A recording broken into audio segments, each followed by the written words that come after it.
Hello,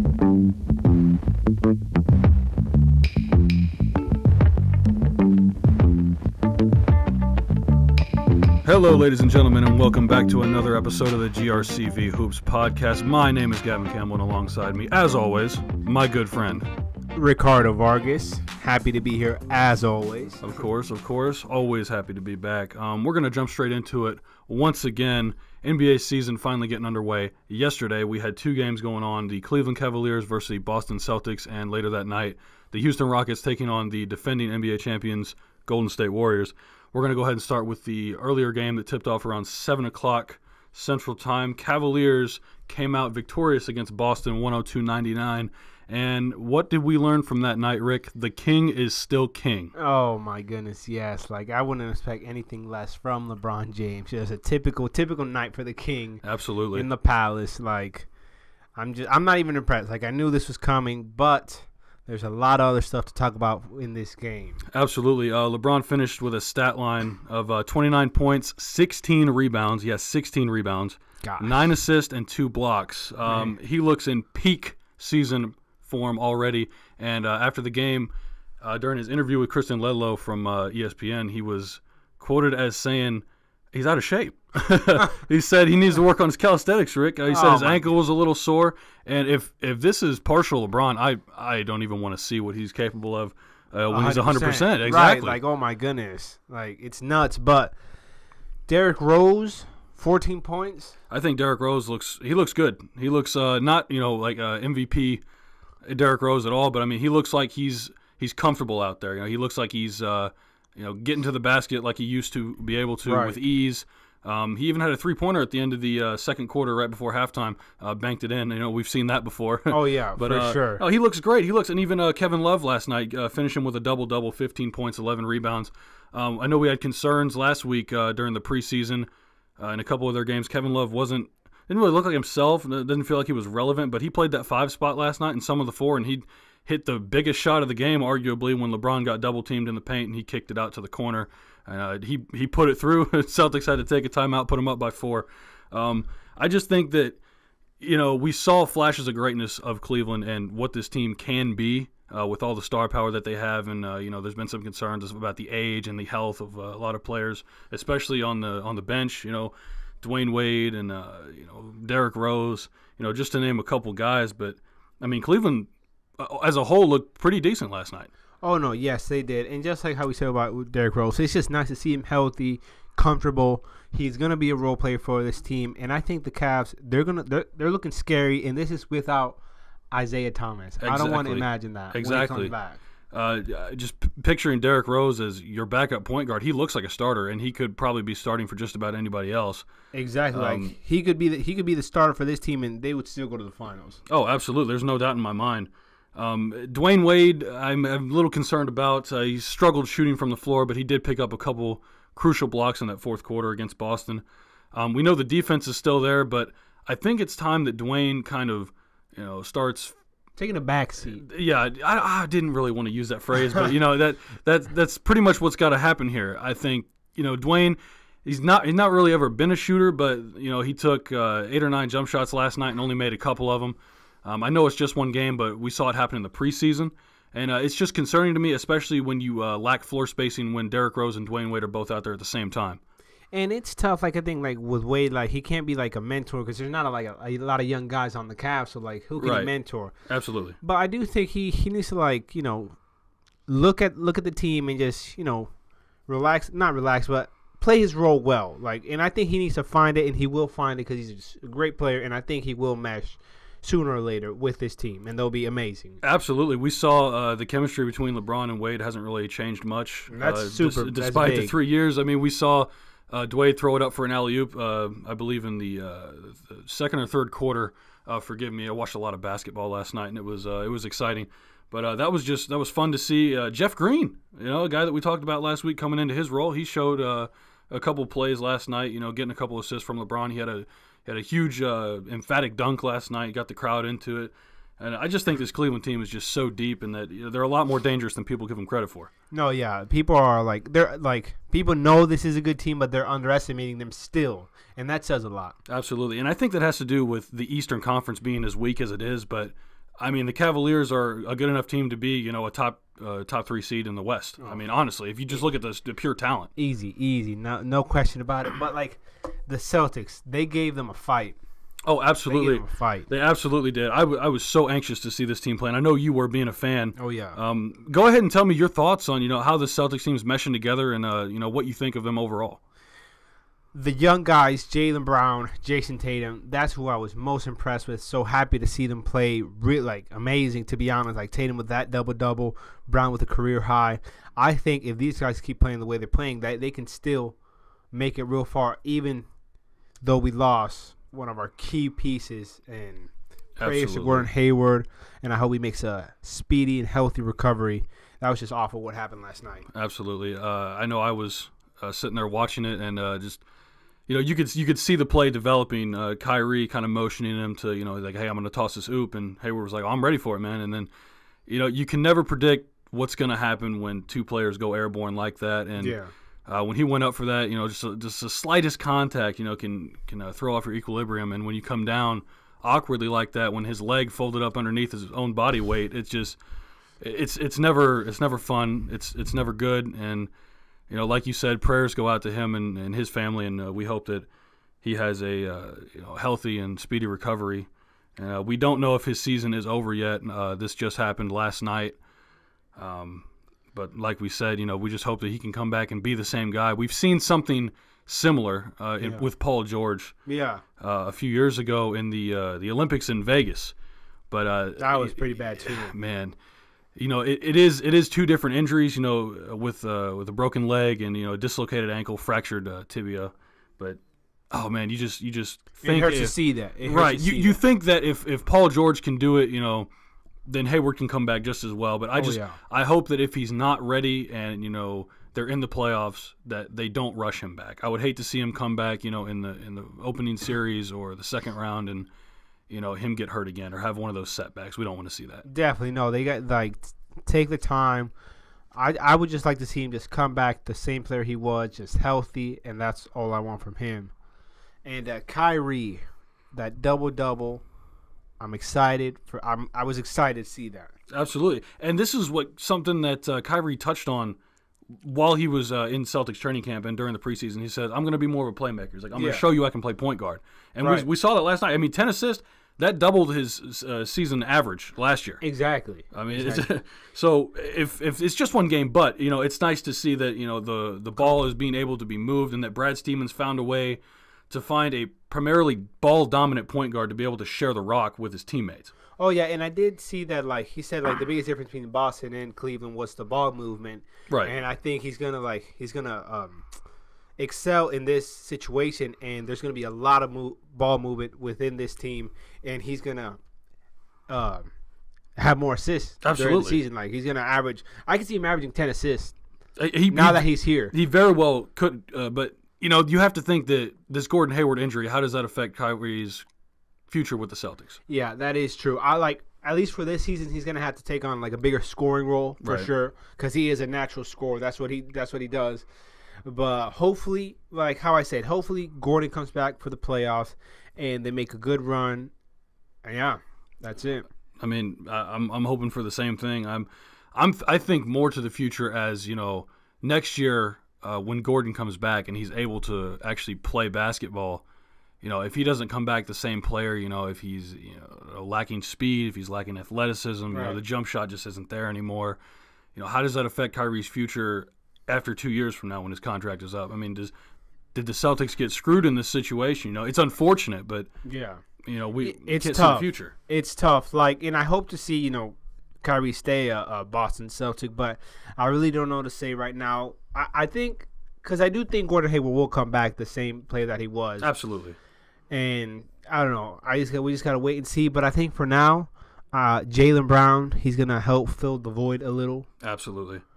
And he's going to have a career year. Oh, absolutely. I think this was, as unfortunate a situation as it was, I think that this is a calling for Jaylen Brown. Yeah, it's like, honestly. Hey, show us what you got. This is your spot now. Exactly, for sure. And the same goes with Jason Tatum. Absolutely. When your superstar goes out, people have to step up. And I know that, my football coach always told me, when opportunity knocks, hey, open the door. You open the door. In. And I think for Jaylen Brown and Jason Tatum, this is the perfect situation for them. You know, as much as they hate to see, their friend and their superstar and Gordon Hayward go down like this, but you know, we wish nothing best for him. We wish nothing best for the Celtics, and I still think that they're going to have a great year. I still see them being a top 3 or 4 seed in the East for sure. Oh yeah, for sure. And I even think because once Morris comes back, that's going to be his starting job. But I think if Tatum continues playing like this, he could take that job from him. Absolutely. And I hope so.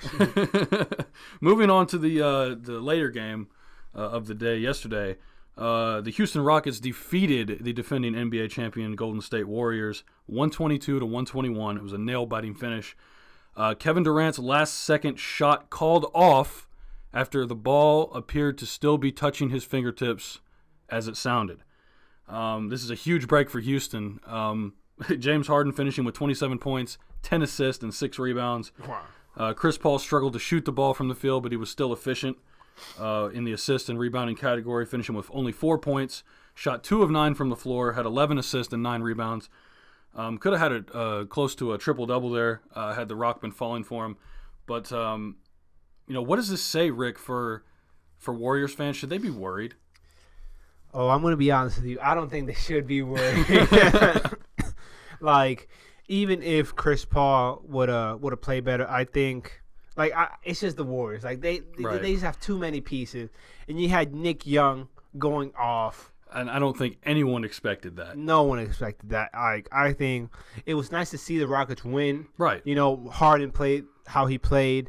All the guys played good, but I still don't think it's enough to be better, to beat them in a 4-game series. That's true. Another thing we forgot to mention: Draymond Green went down in the second half of that game with a left knee sprain. He was flirting with a triple-double last night and probably would have gone it if he'd stayed in the game, finishing with 9 points, 13 assists, and 11 rebounds.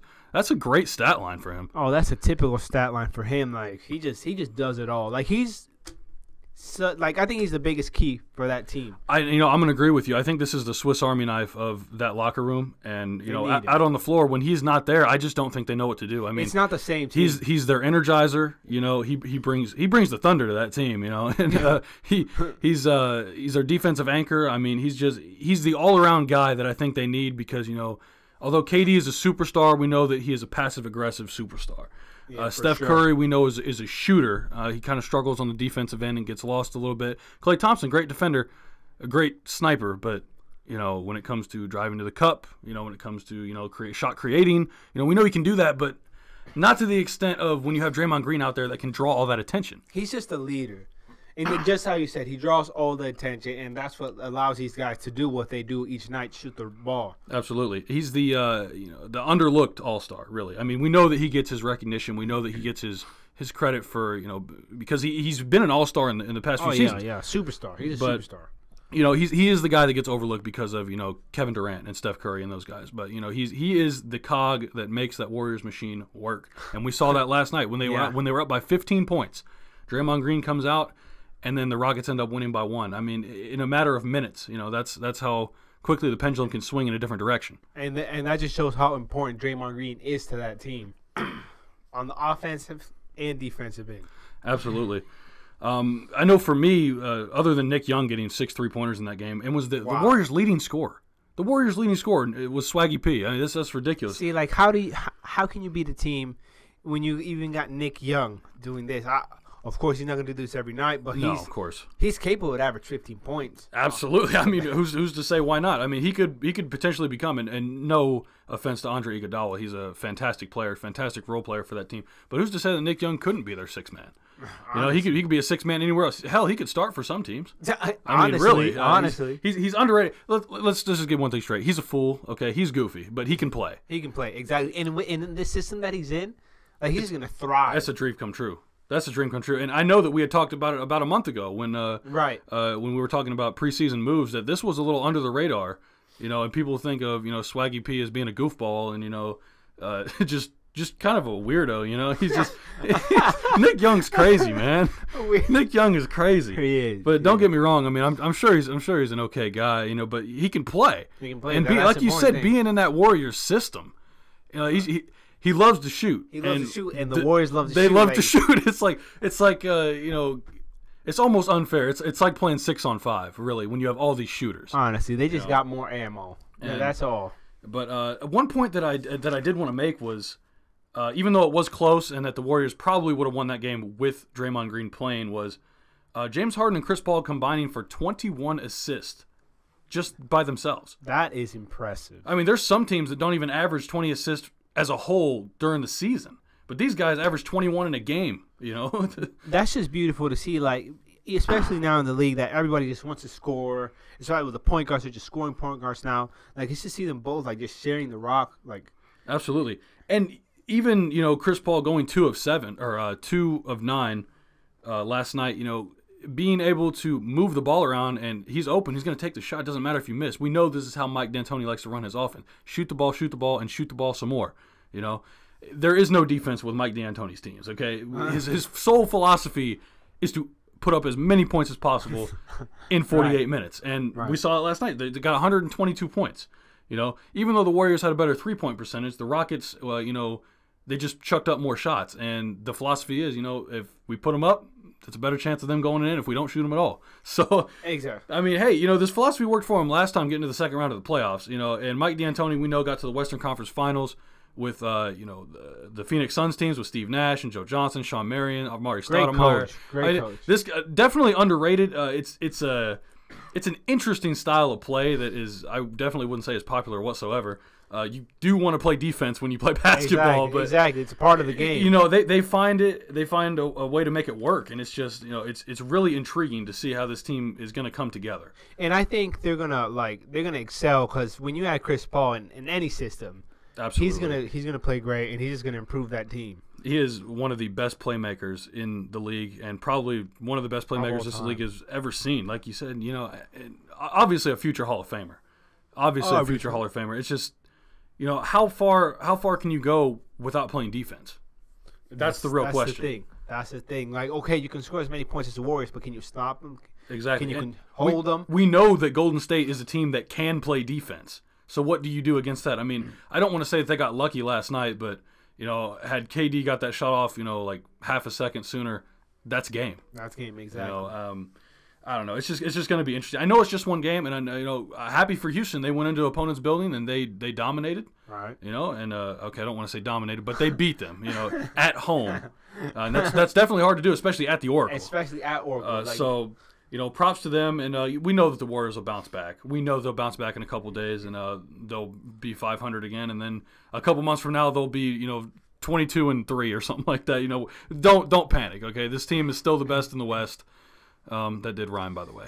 And they'll continue to be the best. Absolutely, and there's unless this becomes consistent and the Rockets beat them another 2 times this season, that's not going to change my mind. You know, as much as I love the Rockets and James Harden and Chris Paul and those guys, the Warriors are still the best team in the Western Conference. Now, what I am curious to see is when they play Oklahoma City. That's interesting. There are a lot of analysts that say that the Thunder is better than the Rockets, and now that the Rockets have beat the Warriors, what happens when they go up against the Thunder? And what happens when they play OKC at Oklahoma City? I think, I'm going to say it right now, I think the Thunder could beat them. I'm going to agree with you, man. I wasn't kidding when you know, when they traded for Carmelo Anthony, and I said that this could be the second best team in the Western Conference. I'm not joking. I think they have a legitimate chance. You know, I know the Warriors have more pieces, but I think the Thunder have a chance to. I feel like they're more aggressive. You know, they're more assertive. I feel like they could be better at, you know, quote unquote bully ball when it comes to that. You know, I mean, getting inside, you know, setting those hard picks. You know, Paul George, Steven Adams, those guys, and then just having Russell Westbrook there. That alone, I mean, that gives you an edge because he plays with an intensity like we have never seen before. Exactly, and then like you throw Paul George in there, a superstar. Absolutely, like. They're both amazing players. And then you got Carmelo Anthony just scoring. Like, I think, like, they can go 7 games. I think minimum. Series. I think 7 games and it goes either way. And that would be one of the best series. I'm really looking forward to it. And I really, really hope that, you know, we get some really good second-round matchups, you know, whether it be Houston and Golden State or Oklahoma City and Golden State. It's just, you know, just honestly, just to see how the season plays out and how these teams, you know, overall perform. It's going to be great. And tell me this: so who do you think is better, the Rockets or the Thunder? Like, I haven't seen the Thunder play, but just from I know it's preseason, but Yeah. I mean I from right now, even though I've seen the Rockets play, you know, they beat the Warriors, but from what I saw, they weren't the better team yesterday. The better team lost, and I hate to say that, but I think I'm still going to go with OKC. OKC. I'm still going to go with OKC. I just, you know, I think it comes down to, you know, James Harden and Chris Paul. I honestly think there's a better duo than Westbrook and Paul George. You think so? I think just from the shooting aspect, 3 is worth more than 2. You know, That is true. and I think that, and Chris Paul's an underrated defender. Don't get me wrong. I mean, he's great on the defensive end. And they're efficient. Absolutely. But you know, when you put those two up against each other, I mean, it could go either way. But Carmelo Anthony persuades my vote. So I think 3 versus 2, I have to go with OKC. Gotcha. Yeah, no, for sure. But speaking of you know, other teams other than who played yesterday, we'll get into our predictions for tonight's games right after our next 2 points here. This was really interesting, Rick. A couple days ago, a report came out of a little scuffle that happened at a Chicago Bulls practice between Bobby Portis and Nikola Mirotic. Reportedly, Bobby Portis punched Nikola Mirotic in the face so hard that it fractured one of his facial bones. He's now out 4 to 6 weeks, and Bobby Portis has been suspended 8 games by the NBA, effective immediately. Give me your thoughts on this, and what do you think could have happened? I think, like, what could happen, I don't know. Maybe, like, in the heat of the moment, like in practice, but dang, like, to punch someone that hard in the face. You know, these guys are professionals. They should know how to handle that, but I'm not too pleased with that. I think it's a shame that that's happened. Like, that's definitely not good for the team chemistry at all. Absolutely not.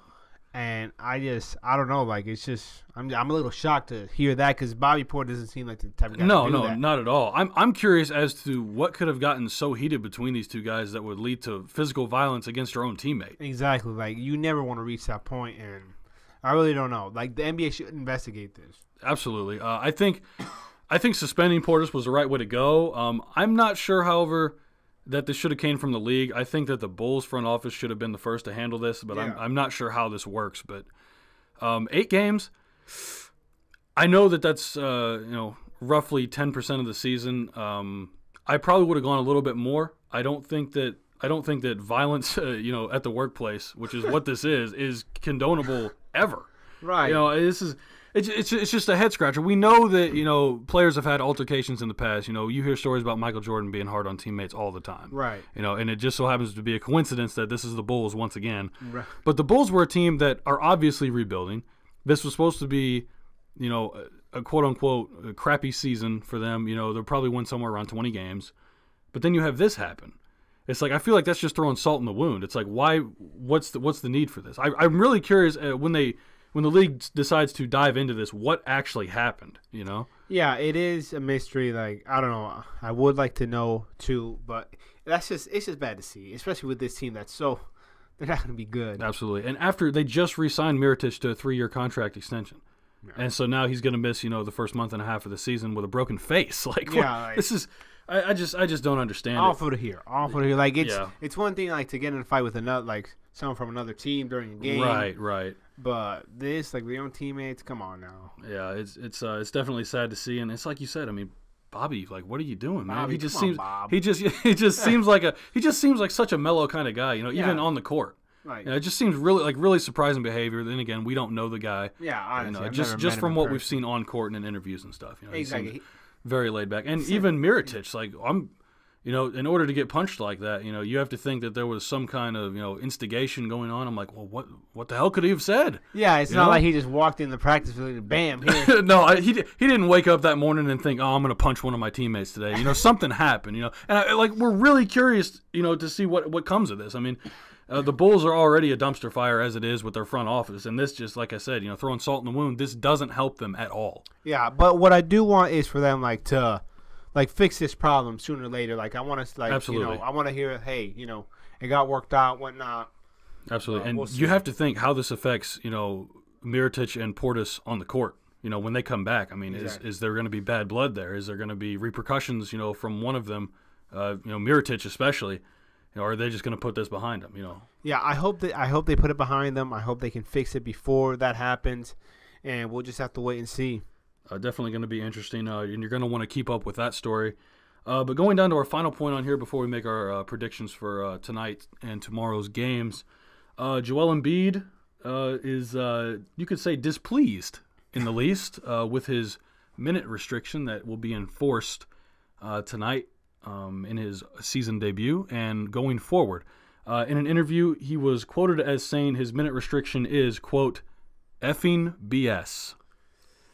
Rick, go ahead and give me your thoughts on that. We can tell that Mr. Embiid is not happy. Yeah, and I don't blame him. He's desperate to play basketball. And what I think, look at what happened last night. Gordon Hayward in the first 5 minutes, that happened to him. Absolutely. If you're going to get injured, you're going to get injured. So you might as well just let him loose. I think hopefully he can stay healthy. And I just want to see him playing a full game. Absolutely. Goodness. And this is something, I think his minute restriction was something like 12 or 15 minutes last season, and the guy was averaging 20 and 10. It's 20 insane. and 10 with almost 3 blocks. It's insane. I mean, if you can, especially after, an entire season or off-season of rest, at least give the guy 20 minutes, 25 minutes. Dude, yeah, exactly. Just try it out. He doesn't have to play 38 minutes a game for him to be effective. We've already seen that. But, if you can put him in for 25, maybe not even 30, just 25 minutes. Let him do his thing because we know that he has the potential, or a lot of us know that he has the potential to be probably the best center in this league. Easily. Honestly. Easily. And, they already took the gamble with giving him this contract. Absolutely. They might as well just take the risk and let him play. I mean, they got him locked up. I mean, I'm gonna go ahead and jump on that bandwagon. I agree with you. And maybe this is something that he can work out, with the training staff in the front office and be like, look, I'm good to go. I can ball. That's something that he's going to have to, work out by himself.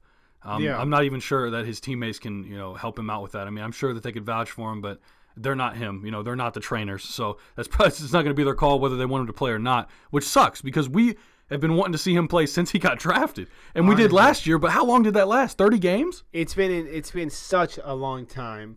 And they have so much potential. Much potential, man. Oh my goodness. I don't want to see him. It's going to be incredible to see him play an entire game. Absolutely. And with the Sixers, we've preached this. We want to see Embiid, Simmons, Fultz, and even Robert Covington, Dario Saric, JJ Redick, of course. I mean, just this nucleus of young talent. Timothy Luwawu, we want to see all these guys. Just play together. And, with his minutes restriction, it's yes, we're going to see that, but it's we won't be able to see the full potential. Right. I'm not joking when I say this team at its full potential can be a 5 seed in the Eastern Conference. Oh, my goodness. That's how talented they are. Just with Embiid alone, look what they did last season. They won games. For the first time in a very long time. This is just with Embiid and not even playing a full games. So imagine Embiid 100% playing every game. Ben Simmons at his best. Fultz. It's going to be incredible to see. I'm just so anxious to see him play, and we will get to see him play tonight. Let's go ahead and move into our predictions for October 18th. Rick, let's go ahead and start with you. I'm going to go ahead and give you the New Orleans Pelicans at the Memphis Grizzlies. Who's winning this game? Grizzlies. It's at home. They want to prove something tonight. Pelicans, they don't have Rondo. Absolutely. I think Grizzlies take this one. I think they do too. I think the Pelicans are going to miss Rondo. I am anxious to see the chemistry between Anthony Davis, DeMarcus Cousins, and Drew Holiday and how that's going to work out in that big 3 triangle there. Right. Moving down on the list, how about Sixers at Wizards? Again, at home, Wizards. They're a great team. They're at home. Right. John Wall, he's going to go off. You would hope so. Right. Embiid being on that minute restriction. Take advantage of that. I'm gonna have to agree with you. I think when he's out of the game, I think Gortat will be more viable. On the offensive end. Yeah. And then of course the backcourt of Bradley Beal and John Wall, they're gonna go off. I'm gonna have to agree with you on that. How about Charlotte at Detroit? What do you think? Because I'm not sure. I'm not sure about that one. This is a toss up for me too. I'm leaning towards the Pistons just because they're at home, but I am not big on the Pistons team right now. I don't think I've seen enough from them to be impressed. I think this is going to come down to how well is Avery Bradley going to play. We know he's going to play defense, but is he going to score? I think if Avery Bradley can get 25, 28 points, then the Pistons will run away with this. But I think I'm going to go with Charlotte. Charlotte's going to beat Detroit at home. Charlotte, yeah, I could see that. But let me ask you this. How many points, just out of the blue, I know it's crazy, but how many points do you think Bradley will average this season? I think that he'll average around 20, 21 points a game. 21. Yeah, that'd be nice to see. Just from being, probably the number 2 option there. Right. I think they're going to run the offense through Andre Drummond. At least that's what I would do. Yeah, shoot, that's what they need to. But I think 20 points is a good estimate for him. Yeah. Okay. Yeah. Hopefully. And what about Nets at Pacers? I know this is going to sound crazy, but I'm picking Brooklyn to win this game. I'm picking Brooklyn to win this game. I really like Miles Turner. Don't get me wrong. I really like Oladipo. I just don't think that the Pacers have anyone else after that is really going to help them win at all. I mean, Sabonis, we saw flashes of him last year in OKC that he can play. And Darren Collison is your starting point guard. I just don't. I mean, Thad Young is, he's a good role player, and then you have no bench at all. I see D'Angelo Russell showing us what he can do. He's going to take over this game, and who knows, he might even score 30 points. Oh, I hope so. I'm big on him. I think him and Miles Turner breakout season this year for both of them. Absolutely.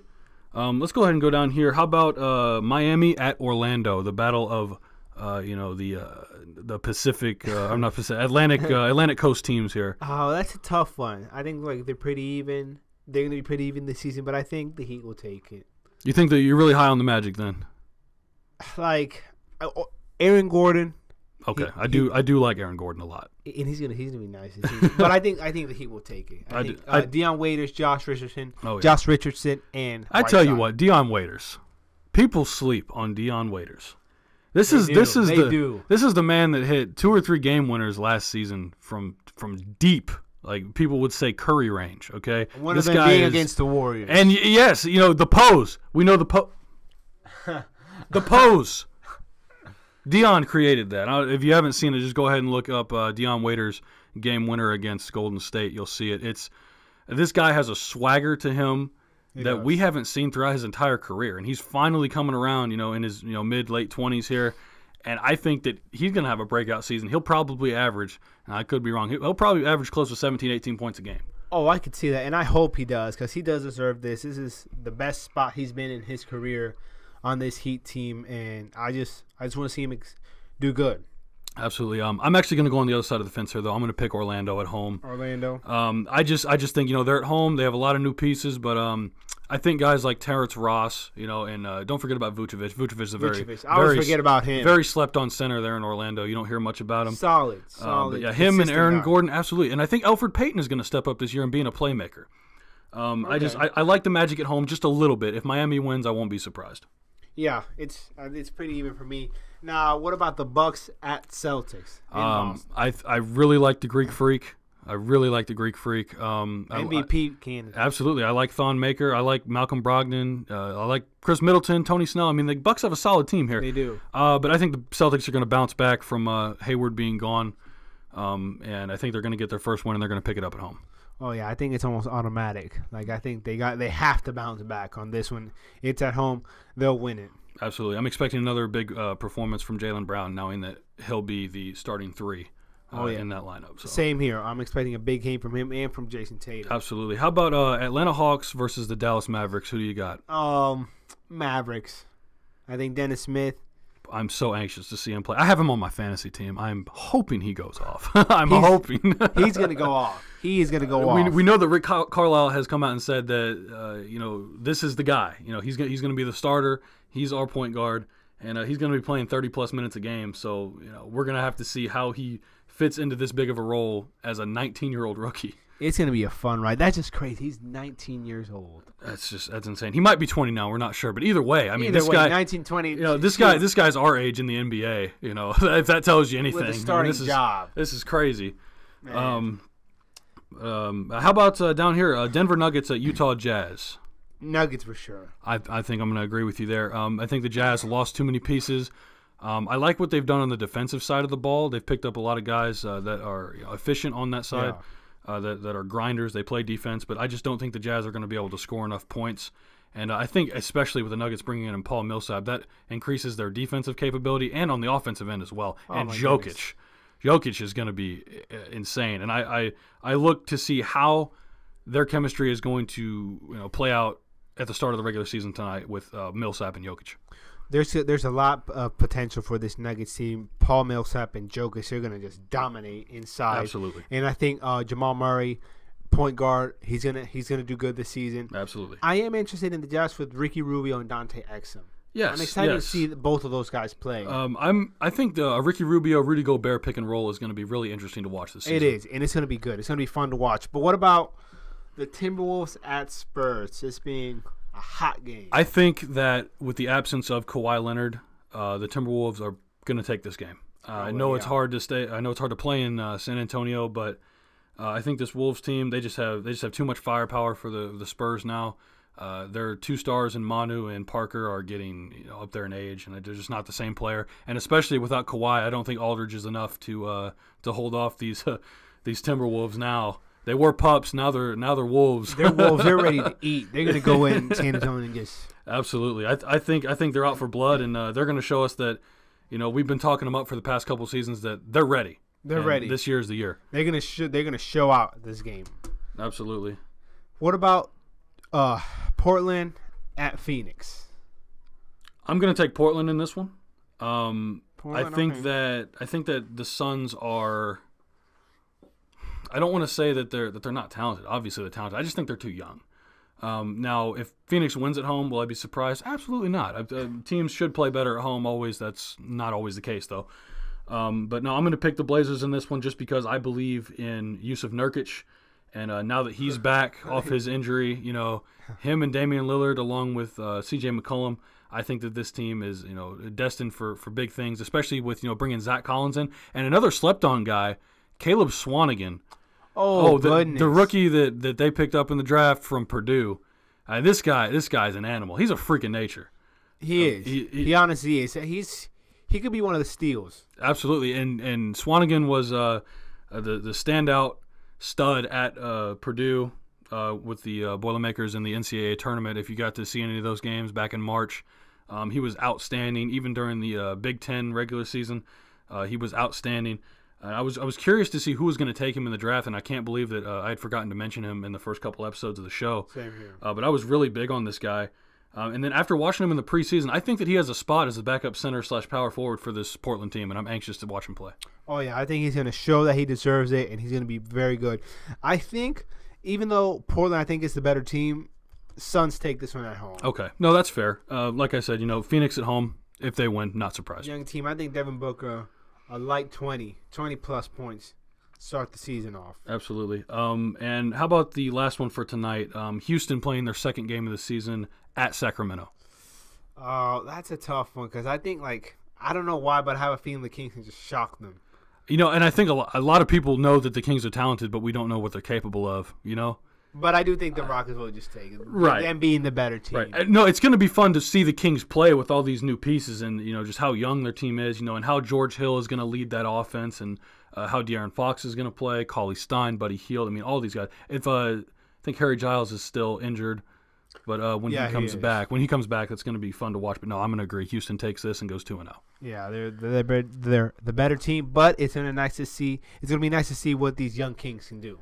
Absolutely. And, the Kings, the Suns, I guess you could throw the Wolves in there too. Just these young teams, with talent, the Lakers, with a lot of talent.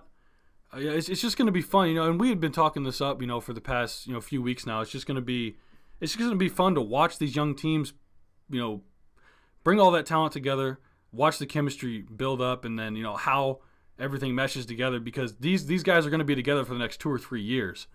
All these young guys, and it's just going to be great to see. And I know I'm anxious to see it, even if they don't succeed, with the victory. Oh, yes, I agree 100% with everything you said. It's fun. It's going to be fun to see these young guys just take over the league, transition into these young guys. We know that LeBron James, Carmelo, they're still superstars, but it's time. It's going to change. Times are changing. Absolutely, and it's kind of sad to see, It growing up with some of these players and then watching them just like, man, they're not going to be around much longer, Right. But you got to get ready for the new crop of talent coming in, And it's a good crop. Absolutely, it's a good crop. Real quick, we're going to run over the 3 games that are tomorrow, because there's some teams that have their season openers tomorrow and not today, and we want to include them in this episode. The 3 games going on tomorrow. Let's start with Chicago at Toronto. Who do you got, Rick? Toronto. Yeah, I was going to say, don't you pick Chicago. Don't pick Chicago. Don't be that guy. I don't know why I didn't say, Toronto, easy. But no, yeah, I'm definitely going with Toronto. I'm a homer, but it's the Chicago Bulls. They're without Portis. They're without Mirotic. This team's going to struggle. I wouldn't be surprised if the Raptors win by 28 points. Oh my goodness, it's going to be. I just think they're ready. They have their own big 3 with Serge Ibaka, DeMar DeRozan, Kyle Lowry, and I'm anxious to see how the Raptors play with an entire season with Serge in their roster. Yeah, I want Lowry to play real well. I know you do. He has Kyle Lowry on his fantasy team. Let's go with game number 2 tomorrow. The New York Knicks at OKC. Who are you taking? Knicks. No, I'm joking. Yeah, I'm going to go ahead and go with New York. No. OKC. Yeah, the Thunder are going to win this game easily, and they're actually 12-point favorites in this game. Oh my god, which is insane. But yeah, I'm anxious to see this big 3 go off. This is going to be it's going to be great. I'm just so excited for basketball now. And then the last game tomorrow night, the battle for LA, Clippers and Lakers. Who takes this one? That's a tough one. That's a tough one for me. I think it's going to be pretty even, but I think the Clippers pull it out. I think the Clippers will pull it out. I am going to do a somewhat of a bold prediction. I'm going to say the Lakers win this one. Lakers? I'm going with the Lakers. I know that Blake Griffin and DeAndre are going to ball out. I'm curious to see how the rest of the Clippers crew meshes together. As very well with the Lakers. I'm curious to see how they do. But either way, I just think that LA is more for the Lakers than the Clippers. So I'm going to go ahead and go with the hometown team, the LA Lakers. And Kuzma. Let's go Kuzma. Let's go Ball. Let's go Ingram, Randall, Larry Nance. Let's go Lakers. Man, I'm really excited to see Kuzma play. Absolutely. I'm so excited to watch all these games tonight and tomorrow, and just the rest of the season. It's going to be a blast to keep doing this with you, and just keep bringing the information to the people. It's going to be great. Oh, it's going to be just hold on, because it's going to be a fun ride. I'm excited. I'm happy. Basketball's back, and yeah, absolutely. And that's going to wrap it up for today. If you enjoyed, go ahead and tune in next week. We do this every Wednesday, and it goes up usually within the next couple of days. For you guys to listen to, and we have a lot of fun doing it, but that's going to do it for us. My name is Gavin Campbell. I'm Ricardo Vargas. Thank you for joining us, and see you next time. Peace.